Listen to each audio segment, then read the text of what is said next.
चलिए, moon classes bye manager sir में आपका स्वागत है। क्लास 10 साइंस से लेसन नंबर 6 है, बायोलॉजी का जैव प्रक्रम का अभ्यास क्वेश्चन देखते हैं। क्वेश्चन नंबर 1 दिया हुआ है, मनुष्य में वृक्क एक तंत्र का भाग है जो संबंधित है। तो पोषण से संबंधित है कि श्वसन से संबंधित है या उत्सर्जन से संबंधित है या परिवहन से संबंधित है। तो ये वृक्क जो है कार्य जो करता है उत्सर्जन का कार्य करता है, क्योंकि मूत्र इत्यादि का उत्सर्जन इसके द्वारा होता है। तो ये उत्सर्जन का कार्य करता है, तो इसलिए इसका आंसर हो जाएगा सी आंसर हो जाएगा। इसके बाद देख लेंगे हम लोग, मतलब सी वाला सही है। इसके बाद आंसर अगला क्वेश्चन नंबर 2 है,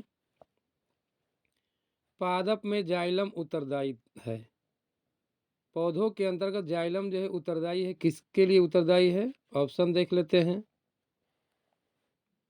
पहला दिया है जल का वहन करने के लिए, भोजन का वहन करने के लिए, अमीनो अम्ल का वहन करने के लिए या ऑक्सीजन का वहन करने के लिए। तो इसका आंसर हो जाएगा, पादप में जाइलम जो है उत्तरदायी होता है जल का वहन करने के लिए और खनिज लवण होते हैं। तो यहाँ पर जल का वहन दिया है तो जल ही लिख लेंगे, पहला वाला हो जाएगा, जल का वहन करने के लिए आंसर हो जाएगा। तो क्वेश्चन नंबर 1 का सी हो जाएगा और दूसरे का हो जाएगा ए हो जाएगा आंसर, ऑप्शन। अगला है, स्वपोषी पोषण के लिए आवश्यक है। क्या क्या आवश्यक है? कार्बन डाइऑक्साइड तथा जल, क्लोरोफिल, सूर्य का प्रकाश, उपयुक्त सभी। तो स्वपोषी पोषण में जैसे कार्बन डाइऑक्साइड की भी आवश्यकता पड़ता है, जल का भी आवश्यकता पड़ता है, क्लोरोफिल का भी आवश्यकता पड़ता है, सूर्य के प्रकाश की भी आवश्यकता पड़ता है, अर्थात उपयुक्त सभी। इसका डी आंसर लिख लेंगे। अगला क्वेश्चन है 3 नंबर, पाइरुवेट के विखंडन से कार्बन डाइऑक्साइड जल तथा ऊर्जा देता है। मतलब पाइरुवेट के विखंडन से यह कार्बन डाइऑक्साइड जल तथा ऊर्जा देता है और एक क्रिया नहीं, यह क्रिया होती है। पाइरुवेट के विखंडन से यह कार्बन डाइऑक्साइड जल तथा ऊर्जा देता है और यह एक क्रिया होती है। ऑप्शन दिया हुआ है, कोशिका द्रव्य, माइटोकॉन्ड्रिया, हरित लवक तथा केंद्रक। मतलब किसमें क्रिया होती है? तो जो पाइरुवेट का विखंडन होता है वो जो है कोशिका में कोशिकीय शोषण होता है। मतलब कोशिका द्रव्य के अंतर्गत शुरुआत होता है, जो कोशिकाओं में कोशिकीय का शोषण होता है और कोशिका द्रव्य के अंतर्गत ग्लूकोज जो है पाइरुवेट में चेंज होता है। तो यहाँ पर ऑप्शन दिया हुआ है, मतलब कि कोशिका द्रव्य में शुरुआत तो होता है और कोशिका द्रव्य जो है ग्लूकोज जो है पाइरुवेट को चेंज कर देता है, पाइरुवेट में चेंज कर देता है, जबकि ये मतलब आगे चल करके माइटोकॉन्ड्रिया में पाइरुवेट का परिवर्तन होता है। तो यहाँ पर आगे चल करके ये जैसे जल क्या क्या बना रहा है, जल तथा ऊर्जा देता है। तो ये कार्बन डाइऑक्साइड जो पूर्ण रूप से बनता है वो होता है माइटोकॉन्ड्रिया में। तो इसका हो जाएगा आंसर माइटोकॉन्ड्रिया, क्योंकि कोशिका द्रव्य में तो इसका शुरुआत होता है, लेकिन बोल रहा है कि पाइरुवेट के विखंडन में कार्बन डाइऑक्साइड जल तथा ऊर्जा देता है। तो यह कहाँ होता है? तो यह जैसे जो विखंडन का कार्य होता है, परिवर्तन जो होता है वो होता है माइटोकॉन्ड्रिया के अंतर्गत। तो इसका आंसर लिख लेंगे हम लोग कि बी वाला ऑप्शन हो जाएगा।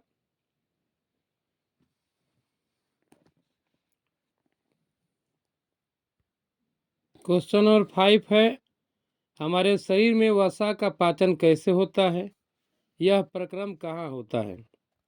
तो इसको देख लेते हैं। वसा का पाचन का प्रक्रम क्षुद्रांत्र में संपन्न होता है। क्षुद्रांत्र में संपन्न होता है। जो वसा का पाचन होता है, उस पाचन का जो प्रक्रम जो है पूरा होता है, वो जैसे क्षुद्रांत के अंतर्गत होता है, अर्थात छोटी आंत में होता है।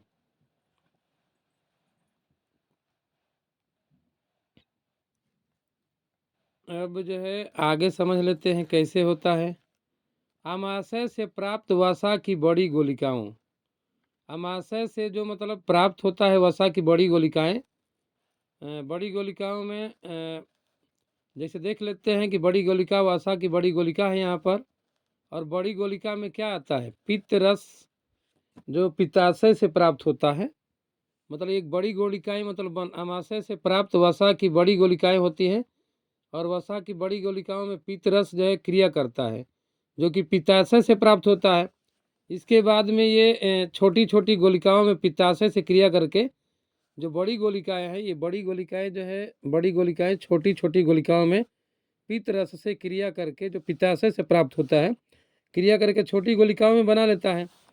छोटी गोलिकाओं में इसका मतलब बदल जाता है ये। इसके बाद ये छोटी गोलिकाएं जो रहती है, वो भी मतलब लाइपेज एंजाइम जो कि अग्नाशय से प्राप्त होता है।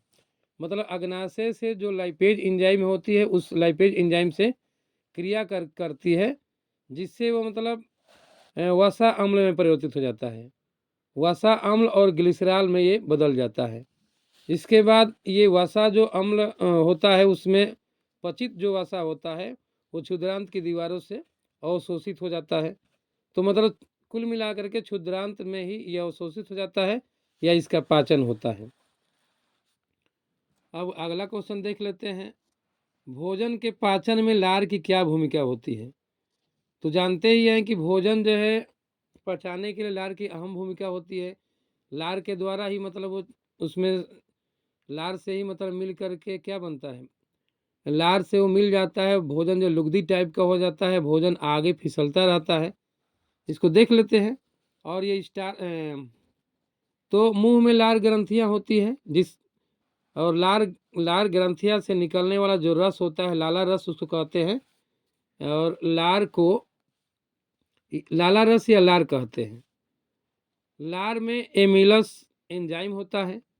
और जो एमिलस एंजाइम होता है वो क्या करता है, सरल शर्करा को, जो मतलब शर्करा रहता है, स्टार्च जो रहता है, मंड जो रहता है, उसका सरल शर्करा में खंडित कर देता है। मतलब छोटे छोटे सरल शर्करा में खंडित कर देता है, तोड़। और जो लार रहता है वो भोजन से मिल करके उसको फिसलन युक्त बनाती है, जिससे भोजन आसानी से आगे बढ़ता है। तो लार के अंतर्गत जो ग्रंथि होता है, उससे लाला रस निकलता है, उसी को लार कहते हैं। और लार में एमिलस एंजाइम होता है, जो स्टार्च को सरल शर्करा में परिवर्तित कर देता है, मतलब भोजन को पचाने में काम करता है। अगला क्वेश्चन है, स्वपोषी पोषण के लिए आवश्यक परिस्थितियां कौन कौन सी है या कौन सी है, उनके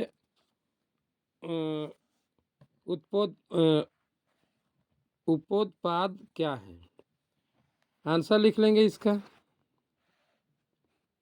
स्वपोषी पोषण के लिए मतलब स्वपोषी पोषण जो है, सभी हरे पौधों में जो स्वपोषी पोषी होता है, जो स्वयं अपना भोजन बनाते हैं, पौधे अपना स्वयं भोजन बनाते हैं, तो उनके लिए क्या क्या परिस्थितियां होती है लिखना है आगे। जो प्रकाश संश्लेषण की क्रिया के द्वारा मतलब भोजन अपना बनाते हैं, तो प्रकाश संश्लेषण की जो क्रिया होती है उसका समीकरण लिख लेते हैं। रिएक्शन 6 कार्बन डाइऑक्साइड और 12 H2O मतलब 12 जल, क्लोरोफिल की उपस्थिति में ग्लूकोज ये निर्माण कर रहा है C6H12O6 और 6 ऑक्सीजन और 6 जल का निर्माण कर रहा है। तो कुल मिलाकर के प्रकाश संश्लेषण क्रिया को संपन्न करने के लिए स्वपोषी पोषण के अंतर्गत जैसे जल, कार्बन डाइऑक्साइड, क्लोरोफिल तथा सूर्य के प्रकाश की आवश्यकता पड़ती है। और इसमें क्या क्या मतलब मुक्त होता है, इसको लिख लेते हैं। इसमें जैसे ऑक्सीजन मुक्त हो रहा है, देख रहे हैं समीकरण के द्वारा कि इसमें ऑक्सीजन मुक्त हो रहा है और ग्लूकोज मुक्त हो रहा है। C6H12O6 ग्लूकोज मुक्त हो रहा है और ऑक्सीजन मुक्त हो रहा है। तो जो उपोत्पाद क्या बनता है, तो ये लिख लेंगे इसके लिए कि इसमें जैसे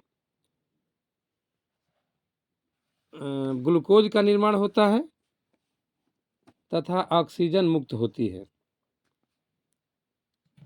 अगला क्वेश्चन लिख लेते हैं।